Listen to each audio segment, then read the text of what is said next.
ازيكم عاملين ايه؟ يا رب تكونوا بخير. معاكم نسمة مع وصفات سهلة وبسيطة. هنعمل بقى النهاردة محشي كرنب. الشتا بصراحة دي اللي عايزة محشي اللي عايزة عدس، فمحشي بصراحة يعني هو احسن حاجة فيهم يعني. بصوا جميل ازاي بعملكوا، بس بعمل كده عشان خاطر البخار بتاع المحشي يعني كان طالع في الكاميرا، مش عارفة اصورلكوا كويس. بس جميل وبيلمع، كان طعمه حلو قوي قوي يا جماعة، تحفة بصراحة. بصي كأنك بتاكلي، عارفة بتاكلي زبدة كده. كل صباع بقى ماسك نفسه كده. بص الصباع عامل ازاي، ولا مفكوك ولا اي حاجة، تحفة. يلا بقولك خد قطمة كمان. هنعمل بقى النهاردة المحشي بكل حاجة فيه، من اول سلق الكرنب لحد نهايته خالص. مش هسيب لكم حاجة ان شاء الله لما اكون قايله لكم فيها يعني. يلا بقى هنجيب بقى الكرنبة كده، تكون تعرفيها ازاي، تكون مهوية. تمسكيها من تحت تخبطي كده عليها وتلاقي الورقة بتاعتها كل ورقة ورقة. هتمسكيها بقى، نمسكها نقورها من فوق زي بالشكل اللي انت شايفاه ده كده. لفي مع السكينة، يعني لفي الكرنبة ولفي السكينة مع بعض، هيطلع معاكي مظبوطة من فوق، وهتشيل كل العروش اللي هي بتبقى فوق دي. بصي بتبقى عاملة ازاي. نجيب بقى الحلة نغليها ونحط فيها ملح، ونحط فيها شوية كمون، ونحط فيها شوية سكر. لو انت عندك الحلة كبيرة تسلقيها كلها على بعضيها، لو انت عندك الحلة صغيرة ممكن تخفي شوية كرنبة وبعد كده تبدأي تحطيها. هنحطها ورقة ورقة لو زي ما قلتلك، لو الحلة صغيرة. لو الحلة كبيرة هتحطيها بالشكل ده كده. انا فكيت بس منها كام ورقة لحد ما تصغر، بعد كده هحطها في الحلة مرة واحدة.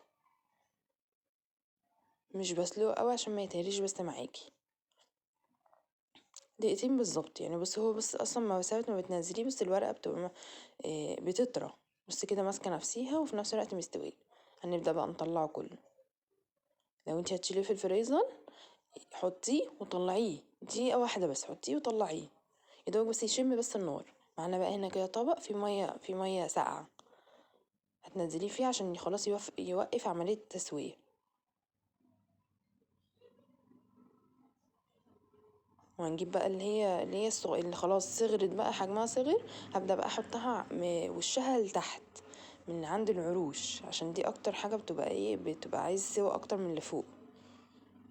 تستوي بقى على الجنب ده، وابدأ بقى اعملها على الجنب التاني. هنعمل بقى التقلية. معانا بصل مخرطين وشوية زيت وشوية بصل. عايز تعملي في الكبة انا بوريكوا، لو عايز تعملي في الكبة ماشي، لو عايزة تعملي على ايديكي ماشي. ومعانا بقى القوطة، احنا بنحبها مغطغطة شوية يعني بتضربيها عادي بس بتسيبي فيها كتكة في الاخر. انا عاملة كمية بصل زيادة، قلت بما ان احنا بنعمل فاعمل بزيادة ونشيل رمضان كله سنة وانتم طيبين يعني. كده هو البصل فيها كتير. هتشوفوا بقى انا هعمل ايه دلوقتي، بس تسبك معايا وبعد كده اقول لكم هنعمل ايه. جبنا بقى الخضره هنا كده غسلناها وكويس جدا، وبعد كده بحط لها معلقه خل. بص كده بقى البتاعه اتسبكت، الصلصه اتسبكت اهي معانا. هبدا بقى انقصها خالص. هنقصها اسيب بس شويه على قد ما انا هعمل المحشي.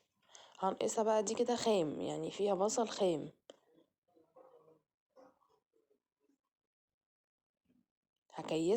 هكيسها وهشيلها في الفريزر، ولما اجي اطلعها اروح حاطلها شفشق طماطم. يا رب يكون وصل لكم المعلومة. يعني انا شايلها عشان القطة ما كانتش مكفية عندي، فشلتها بصل خام. ولما اجي اطلعها بقى ازود لها بس القوطة بس كده. بص بقى كده انا زودنا هنا القوطة لينا واتسبكت كمان معانا. هنحط بقى ملح وفلفل اسمر وشوية شطة. كل طبعا واحد بقى على حسب الحاجة اللي انت بتبقي عايزاه. حط شوية سكر واتنين مرق دجاج، بتخليها طعمها مسكر جدا. الحشو نفسه بيبقى طعمه حلو قوي. متنسيش تحطي رشة سكر. هنقلبها بقى كده مع بس الحياء بس تعمل. والكمون بحطه اخر حاجة يعني. خلاص هحط الرز وهحط الخضرة، بحط الكمون. هنجيب بقى الورق ونوضبه، وتشيلي الحتة اللي في العروش دي من فوق. بعد كده تمسكي الورق تبرميه، ونقطعه 3 حتت على حسب حجم الورقة معاكي. في ورقة ممكن تقطع 2، تخليها اهم حاجة متساوية عشان يطلع معاكي كله الصوابع متساوية معاكي. بص كده متساوي ازاي. في ورقة بقى ممكن يطلع معاكي 2، في ورقة ممكن يطلع معاكي 3 على حسب حجم الورقة. كده بقى هحط اخر حاجة خلاص، هحط خلاص الرز، هبدأ بقى احط خلاص الكمون، هحط الكمون بس يتقلب واحط بقى الحاجة بتاعتي. كده بقى قلبنا بقى كده الصلصة مع خلاص بقى الكمون. هنبدأ بقى ننزل بقى بالرز، نكون غسلناه ومتصفي. ننزل بالرز هو الاول عشان خاطر الخضره بسيبها في الاخر عشان تفضل ريحتها موجوده وتبقى مصحصحه كده وجميله معاكي. تشم كده ريحه المحشي تلاقيه ريحته حلوه. هقلب بس الرز مع تقلبتين وانزل بقى بالخضره، مع ان شبت وبقدونس وكزبره. نبدا بقى نقلب فيها كتير لحد ما تبدا معاكي تتشمع، يعني الرز يشرب من الصلصه والحاجه. ما تخافيش، ولا هيستوي معاكي ولا يحصل له اي حاجه، بالعكس هيبقى مفلفل معاكي بعد ما يستوي، بيبقى حلو قوي بصراحه.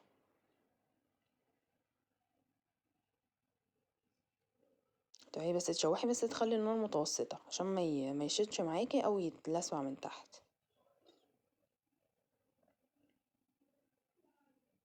بصوا كده انا بوريكم، مش هو ده بردك الشكل اللي بنقف عليه، بفضل اشوح فيه تاني. بصوا هو ده خلاص الشكل النهائي. بص شكله عامل ازاي. جبنا بقى الصلصه اللي انا شلتها على جنب دي، عبيتها على 3 اكياس، كل كيس منهم وهطلعه احط عليه شفشق قوطه، كل واحد بقى على حسب الاسره اللي هو بيعمل لها يعني. كده انا حطيته بقى في طبق اي بس يتهوى، ونبدا بقى نلفه. بصوا بردك شكله عامل ازاي. جبنا بقى الخضره العروش اللي فوق ما برميش، بخليها في قعر الحله، بتديها ريحه حلوه قوي. هنجيب بقى الورق، نبدا نحط شويه رز ونبدا نلفه وبرومي كويس عشان يفضل الصباع ماسك نفسه ما يفكش خالص. نبدا بقى نحط في الحله ونرص بس الرصه بقى. بعد كده بقى نجيب الشوربه تبقى سخنه، نبدا نسقي وتهزي الحله كده كويس جدا عشان كلها تبقى متشربه من الشوربه. تعلي عليه اول ما يبدا يتشرب وروحي مطيه. بصوا بقى استوى كده، شكله تحفه، تحفه جدا بصراحه. بألف انا والشفا على اللي كل.